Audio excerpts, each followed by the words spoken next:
Waalaikumsalam, Bu.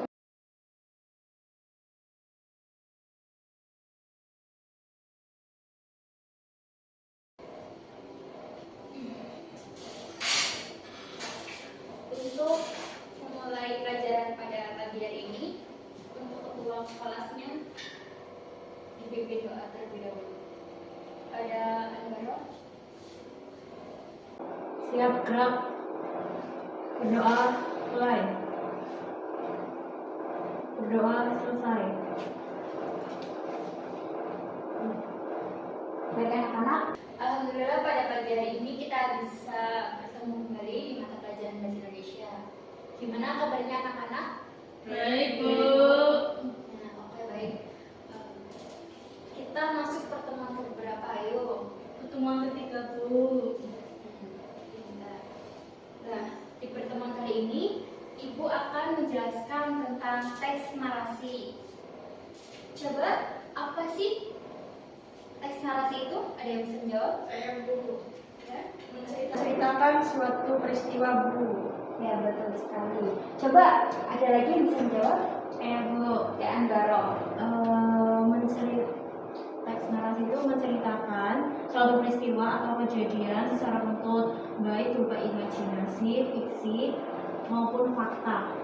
Ya, baik, betul sekali. Jadi, teks narasi itu berarti menceritakan suatu peristiwa, pengalaman, atau kejadian tertentu yang nyata atau fiksi ya, dengan tujuan untuk menghibur, mendidik, atau memberikan informasi. Di teks narasi itu terdapat struktur, ciri bahasa, dan jenis fungsinya.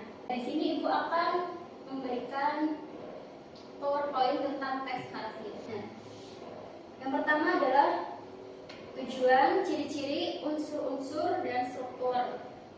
Nah, teks narasi itu adalah suatu karya tulisan yang menceritakan suatu peristiwa yang disusun secara kronologis menurut urutan waktu sehingga menjadi suatu rangkaian. Nah, yang kedua yaitu tujuan teks narasi. Tujuan teks narasi yaitu yang pertama memberikan hiburan kepada pembaca, yang kedua memberikan wawasan kepada pembaca, dan yang terakhir menceritakan kisah perjuangan hidup seseorang. Nah, ciri-cirinya apa saja sih? Ciri-cirinya yaitu peristiwa nyata dan imajinatif, kronologis, konflik, dan memiliki pesan. Dari yang tadi Ibu jelaskan, ada struktur dan lain-lain. Apakah ada yang bisa menjelaskan tentang struktur teks narasi itu apa? Ya, mangga. Untuk struktur dalam teks narasi itu ada 6. Ya, Yaitu yang pertama orientasi, pengenalan, yang kedua konflik, masalah, klimaksnya puncak dalam permasalahan, ketiga resolusi, penyelesaian, dan ke-6 itu penutup kesimpulan ini. Iya, benar sekali. Nah, terus di dalam teks narasi ada beberapa jenis dan fungsinya. Coba sebutkan apa saja? Bu, Iya, Anbaro. cerita khayalan seperti novel dongeng, dan dongeng fungsinya untuk menghibur. Iya, baik, benar sekali. Coba sebutkan apa lagi? Saya, Bu. Cerita nyata seperti biografi, terus autobiografi, dan sejarahnya, Bu. Iya, benar sekali. Baik, setelah ini kita bagi dua kelompok ya anak-anak. Membuat teks narasi. Setelah membuat teks narasi, satu dari kelompok dari kalian boleh bertanya apa saja yang kalian tanyakan. Sebelum mulai membuat kalian melihat contoh video yang memberikan tentang teks narasi terlebih dahulu. Ali dan Budi. Di sebuah desa kecil, ada dua anak laki-laki bernama Ali dan Budi yang telah berteman sejak kecil. Mereka selalu bermain bersama-sama dan saling membantu satu sama lain. Meskipun kadang-kadang mereka memiliki perbedaan pendapat, namun persahabatan mereka tetap kuat. Suatu hari, Ali jatuh sakit dan harus dirawat di rumah sakit. Budi sangat khawatir dan setiap hari mengunjungi Ali di rumah sakit. membawakan makanan kesukaan Ali dan memberikan semangat agar Ali cepat sembuh. Setelah beberapa hari, Ali sembuh dan kembali bermain bersama Budi. Dari kejadian itu, Ali dan Budi semakin menyadari betapa pentingnya memiliki sahabat yang selalu ada di saat susah maupun senang. Mereka belajar bahwa persahabatan adalah anugerah yang harus dijaga dengan baik. Dan sejak itu, Ali dan Budi menjadi sahabat yang tak terpisahkan. Kalian udah melihat ya videonya? Langsung saja Ibu bagikan kelompoknya. Hanum dengan Arin dan Anbaro dengan Malam. Silakan didiskusikan terlebih dahulu.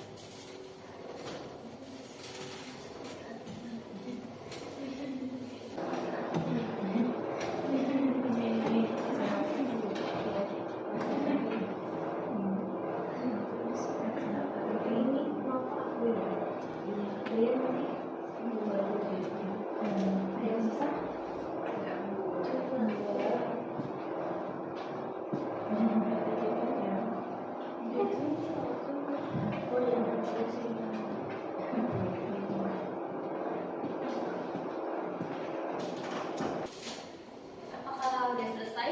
Sudah. Baik, untuk kelompok pertama untuk mempresentasikan tentang teks narasi. Silakan. Perjuangan RA Kartini. Pada akhir abad ke-19 di sebuah kabupaten kecil di Jawa Tengah bernama Jepara, lahirlah seorang gadis bernama Raden Ajeng Kartini.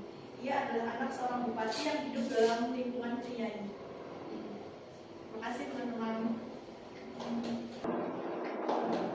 Sekarang Arin. Jadi setelah Arin menceritakan teks narasi yang berjudul RA Kartini, silakan bagi perwakilan kelompok 2 yang memberikan pertanyaan. Ya, baik, Anda izin bertanya pada kelompok 1. Sebutkan apa saja unsur intrinsik dalam cerita tersebut. Baik, saya Arin izin menjawab. Jadi temanya yaitu tentang sejarah, alurnya maju, tokohnya RA Kartini, karakteristiknya yaitu kisahnya mengajarkan nilai-nilai keberanian, ketekunan, dan semangat pantang menyerah dalam melawan tradisi yang dianggap tidak adil. Sudut pandangnya sudut pandang orang ketiga yang itu serba tahu.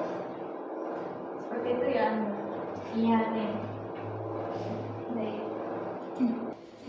Dan coba salah satu memberikan kesimpulan tentang cerita perjuangan RA Kartini. Coba siapa? Ayo Bu. Emang gak Hanum?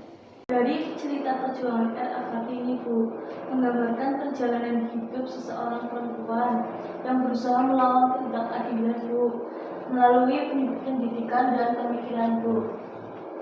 Ya, bagus sekali. Tepuk tangan untuk Hanum. Jadi kesimpulannya dari materi teks narasi ini yaitu pembaca dapat memahami alur cerita, mendapatkan wawasan baru dan mengambil nilai-nilai moral yang terkandung di dalamnya. Seperti pada cerita perjuangan RA Kartini misalnya, pembaca diajak untuk menghargai perjuangan emansipasi perempuan dan pentingnya pendidikan untuk menciptakan kesetaraan. Dengan demikian, teks narasi memiliki peran penting dalam menyampaikan pesan, baik dalam bentuk hiburan maupun pelajaran berharga dari kehidupan nyata atau fiksi. Itu. Untuk minggu depan, Ibu akan memberikan tugas teks narasi, bisa tentang dongeng atau peristiwa lainnya ya, lalu dikumpulkan minggu depan. Apakah bisa dipahami? Baik Bu. Apakah ada yang ditanyakan tentang teks narasi? Tidak ada Bu. Baik, kalau tidak ada yang ditanyakan lagi, mungkin cukup pembelajaran pada pagi hari ini. Saya akhiri. Wassalamualaikum warahmatullahi wabarakatuh. Waalaikumsalam